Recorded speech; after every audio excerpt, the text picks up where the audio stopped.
following up on your comment on I'm ATM machine, and I feel like that was one of my theme for 2020. Probably, I'm like, Sinclair, I'm an ATM machine. Like after I watched that video, but them knowing that they don't have to go to a 9 to 5 to make money. Right. Again, no shade to 9 to 5ers. Still working my 9 to 5 for the foreseeable, whatever happens. But wanting our children to grow up knowing, okay, if I want to make $1,000 next month, okay, well, what gift do I have? Let me write a book. Let me do videos with a reverse mohawk. Let me make shoes. Let me have a podcast. Let me use my creativity. Let me use my inner wealth to manifest outer wealth. Over 50% of Black Americans are unmarried, and only 2% of Black families in America have a net worth over $1 million. We are on our journey to not only join that 2%, but grow that 2%. Facts. I'm Devon Truvel, creator of Black Wall Street, the board game, with my beautiful co-host. I'm Sinclair, aka the Health Nerd. You can go to our website at them4show.com, our Instagram at them4show, and our YouTube channel at Melanated Married Millionaires in the Making. And welcome to the M4 Show.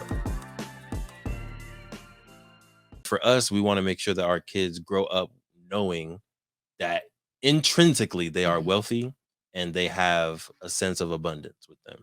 Right? We don't want them growing up in a poverty mindset or in a limited growth, not a limited mindset. We want them to have a growth mindset. What does wealth and abundance mean for you? It's exactly what you said. And when we say wealth, we do, obviously we're doing all of this, we do hope to pass down like material wealth as well. But this was more about the mindset. I have ET's quote, like, I am an ATM, in my head, like the idea that you, like you said, intrinsically with your gifts and talents can bring something to the world that will then bring you wealth and abundance. You are wealth and abundance. Just the idea, rather than the kind of the scarcity mindset of like, there's only this much money in the world.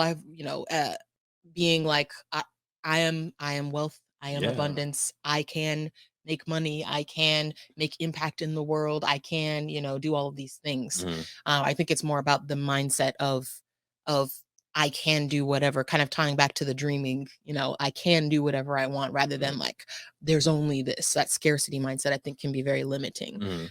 So yeah, I think it's more just the mindset of like, there is enough of everything, and whatever there is limiting of, you can create more. Like, and also the following up on your comment on I'm ATM machine, and I feel like that was one of my theme for 2020. Probably, I'm like, Sinclair, I'm an ATM machine. Like after I watched that video, but them knowing that they don't have to go to a 9 to 5 to make money. Right. Again, no shade to 9 to 5ers. Still working my 9 to 5 for the foreseeable, whatever happens. But wanting our children to grow up knowing, okay, if I want to make $1,000 next month, okay, well, what gift do I have?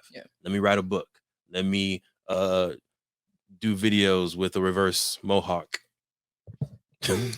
Let me make shoes. Let me have a podcast. Let me use my creativity. Let me use my inner wealth to manifest outer wealth. Is what I want them to definitely grow up knowing. And not thinking that they have to depend on anybody to gain that wealth. Like you said, it's already in you. 100%. You just got to foster it. 100%. All right. So before we go to our next value, we're going to go ahead and take a commercial break. We will be right back. Look, we're going to get right back into the amazing podcast. But if you didn't know, in 2017, we created Black Wall Street, the board game, because we thought more families needed to know about the history of Tulsa Black Wall Street. More families needed to know about the legacy of Black excellence left behind of Tulsa Black Wall Street, that we can own a Madam C.J. Walker Beauty Salon. We can have a Booker T. Washington High School. We can have an Uncle Steve's Barbecue. We can have a Renaissance man like Simon Berry, who had his own taxi service and bus service that got bought out by the city of Tulsa. We have brilliance in our DNA, and we wanted to make sure that your family can play a game that teaches them about this brilliance. So we have Black Wall Street, the board game right here. We had the first edition available in 2017. That got sold out. We're on the second edition right now, or you can get the beautiful masterpiece version of the game as well. It's up to you. Head to playblackwallstreet.com and get yourself Black Wall Street, the board game, to empower you, your family, and generations to come. Playblackwallstreet.com. Let's get back to the episode. All right, family, welcome back. So getting back into our family values, the next one is love and respect. Love and respect. Uh-huh. I had to remix it somehow. The symbols didn't line up. They didn't, and I will respect those vocals that you just laid down for us, my queen. It's 2023, y'all. It is. So for you, break down love and respect. What does that look like within our family, within our marriage, in our relationship? What are we talking about here? So treating other people with love and respect. I think what we stated here is like also first treating yourself with love and respect. I think everything starts inward, right? So first treating yourself with love and respect, and then that also manifesting to treating others with love and respect. Sometimes we be out here just seeing people do things, and it's like, who raised you? Who raised you? Yeah. So we just want to make sure that people that come from our family going out into the world are known for treating people with love and respect. Period. Right. Yeah, I don't even know how much we need to go into that, but I think that positive and growth mindset plays into that as well. And the other thing we put in here is that it applies to all living things, which I think is an important thing to add on to that. We don't necessarily have the mindset that like we as people are above other animals or other living beings on this planet. I think we're all here trying to coexist. And so passing down that similar mindset. So I'm not going to lie to you. I don't like spiders. She doesn't. I don't. And I just immediately, if I see one, I'm just like, I got to kill it because it's him or me at this point. But I think since meeting Devon and kind of him like questioning, like, why do you have to kill it? And I'm just like, it's in my space. And he's like, why can't you just take it out of your space? And I was like, peaceful. So pretty much ever since then, I will try to like cap it, get it in a cup or something like that, and then take it outside. Cause I'm just like, you're right. I don't necessarily need to kill the thing just because I don't like it. It's not like it's gonna kill me. Exactly. Now, mind you, we did have some ants not the other day. They had to go. This was a while ago. The ants had to go. There was no way to transport them. I would have tried. There was no way to transport these ants. So the ants, they had to go. We're sorry. All right, we prayed on it, and that's what happened. But in addition to like animals and living things, it's also like respecting the earth. You shouldn't be littering, shouldn't be just using up the earth for no reason. Like respect and love to all living things, including this beautiful living planet that we call Earth that gives us life, like literally. Shout out to Mr. Walker and his sustainability mindset. Yes. We wanted that to be ingrained in the family as well. Oh yeah. For those that know my dad, he is huge into sustainability. That is his love, passion.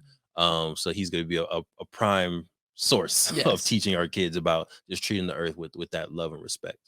We good on that one? Yes. Okay.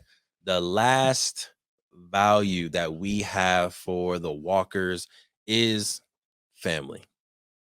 Right? Real simple. Family. I got all my Walkers with me. Thank you. Grandy, feel free to give us a standing ovation at any time. But for family, this means being loyal to your family.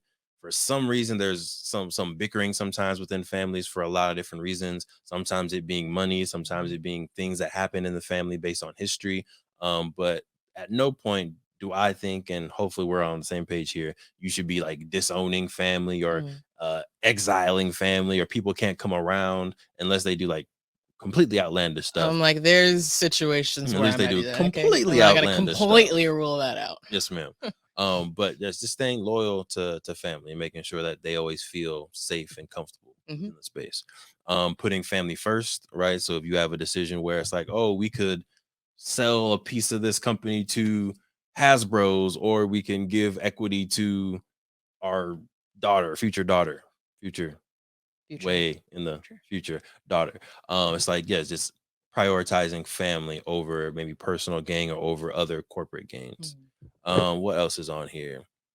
Putting other family on, right? So we have the opportunity to hire a cousin, to hire our parents, to hire anyone else within our family, and they are fully qualified or at least like almost qualified. It's like, all right, we're going to prioritize our family. What's the word? Nepotism, yeah, which has a negative connotation, but yeah, nepotism does have a very bad connotation. But I think at the end of the day, if you could practice nepotism, you probably would. It has created a lot of successful family businesses and family companies. Right. I think where it's like completely bad is when you're just hiring family to hire them and they're not doing the job, or they're not qualified to do the job, and you didn't hire this other person. But yeah, I mean, selfishly, we are most likely going to practice nepotism because our kids, if they are talented in things, will be hired before a lot of other people. The same thing goes with our family, our friends. We already do this. Like, we prioritize our family, our friends in these partnerships that we're doing before going outside the circle. 100%. Right? Yeah, and that's like family, like that can, I think, extend to not only like blood family, but chosen family, right? Sure. Friends.